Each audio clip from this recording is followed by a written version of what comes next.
Morning. Ang haba na ng buhok ko pala guys. Ilang linggo na ako walang gupit. So today guys is Saturday, no? Wala akong pasok. Samahan niyo ko guys, punta tayo sa mall, pasyal tayo. Pero bago yun, magupit muna tayo. Haba na ng buhok ko.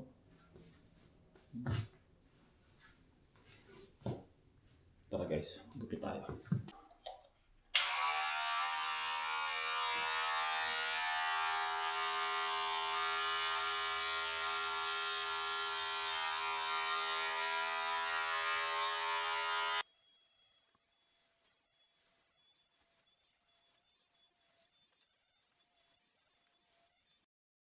So yun guys, tapos na.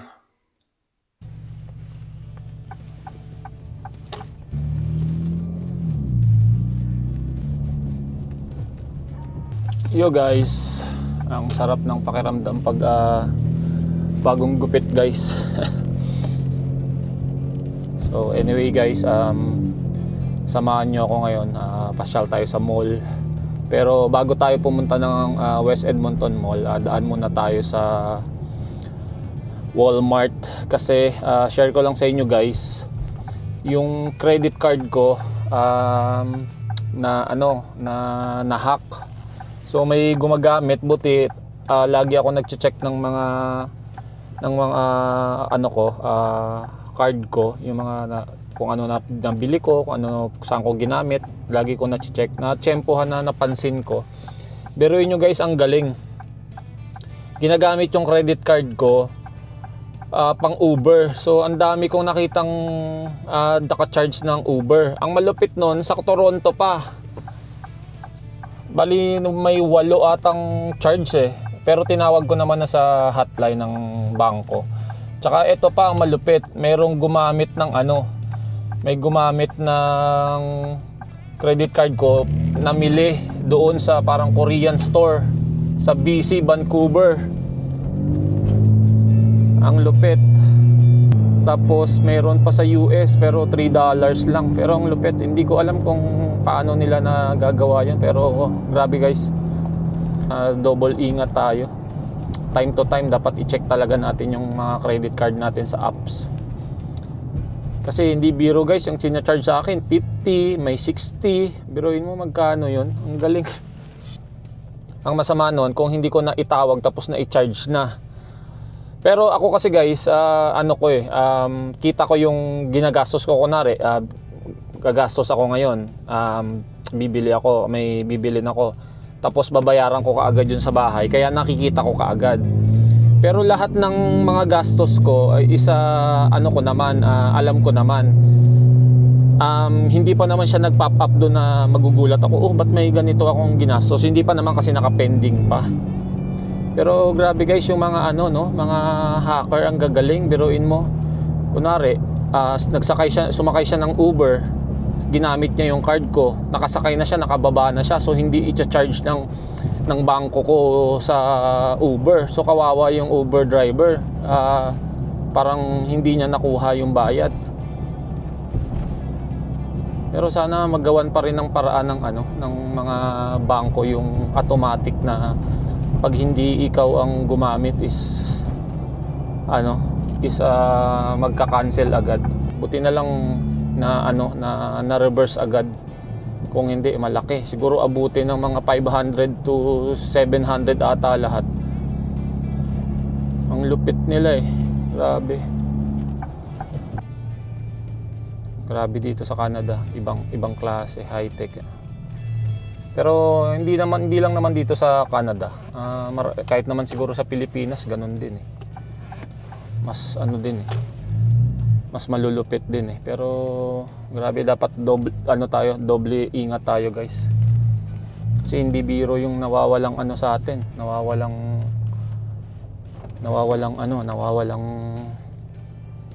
pera. So guys, andito na tayo sa Walmart.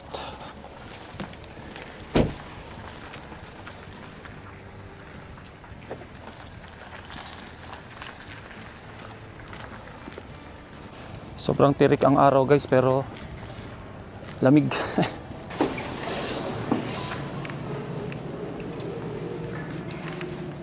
natin kukunin. Thank you. Here you are. Okay, thank you so much. You're welcome. Ito na siya guys.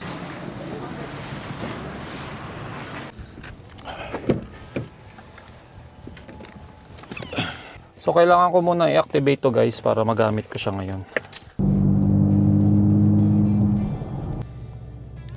So guys, kaya rin pala tayo pupunta doon sa sa West Edmonton Mall kasi ngayon yung release ng Jordan 13. Yun yung sinuot ni Michael Jordan na colorway. So kung sa mga nagtatanong guys kung bakit may mga sapatos ako, nagbebenta-benta rin ako ng sapatos guys. Kunwari, pag alam ko yung sapatos na hype, bumibili ako ng dalawa, isa para sa akin, tapos yung isa bibenta ko. Tapos minsan dalawa ibebenta ko. So kumikita naman ako ng minsan 50, pwede na, 'di ba? Para lang ako ng nagkaroon ng extra income. Kasi yung size ko guys, mahirap yung 13. Kaya kumaga nabibili naman siya miski pa paano, lalong-lalo na yung hype. Katulad nung last yung Jordan 4 na Laker. So dalawa na bili ko, kumita ako ng 60. So not bad na guys, 'di ba? Kumbaga weekend may may extra $60 ako. Pero minsan pag alam kong hindi hype, hindi ko naman binibili. Tapos minsan pag alam ko na gusto ko na para sa akin, kinikip ko na lang. So kaya tayo pupunta doon sa sa West Edmonton Mall. Titingnan natin kung may size 13 pa. Malapit na tayo guys sa West Edmonton Mall.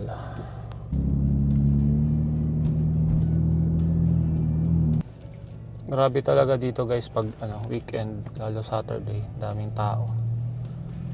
Hirap mag-park dito. Ito lang naman kasi talaga yung malaking mall dito guys eh. Kumbaga nandito na din lahat eh. Kaya puntahan din talaga to. So nandito na tayo guys, nakahanap rin tayo ng parking sa wakas.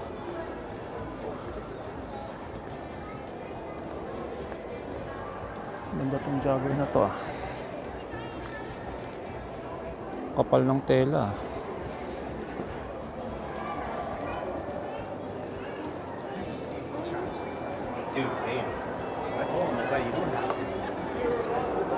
Kaya naman pala may event pala dito, kaya walang parking.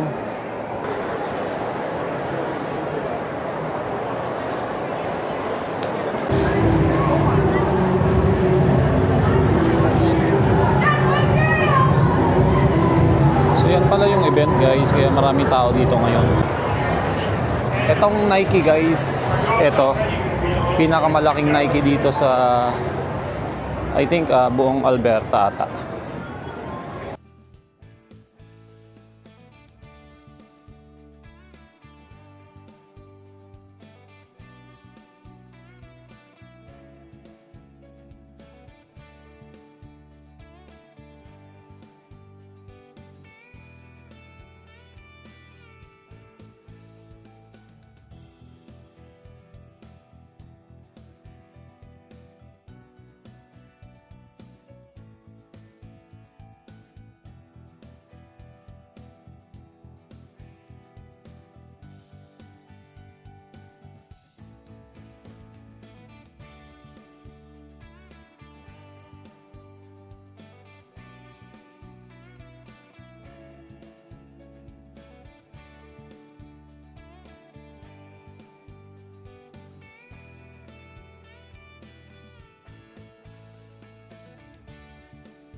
Punta tayo guys sa Foot Locker.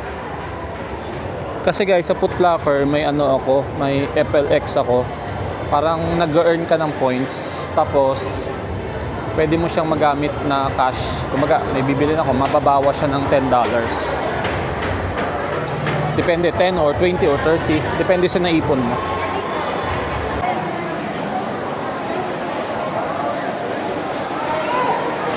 So, nandito na tayo sa Foot Locker guys. Ito yung pinakamalaking Foot Locker din sa Alberta.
Guys, nakita ko yung kaibigan kong mayaman dito sa Edmonton.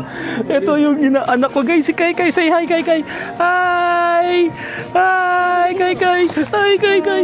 Kai Kai, Kai Kai.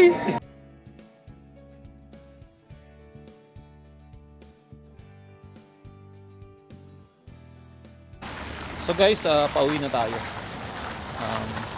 Grabe yung tao guys. Nakakahilo din. So, pauwi na ako.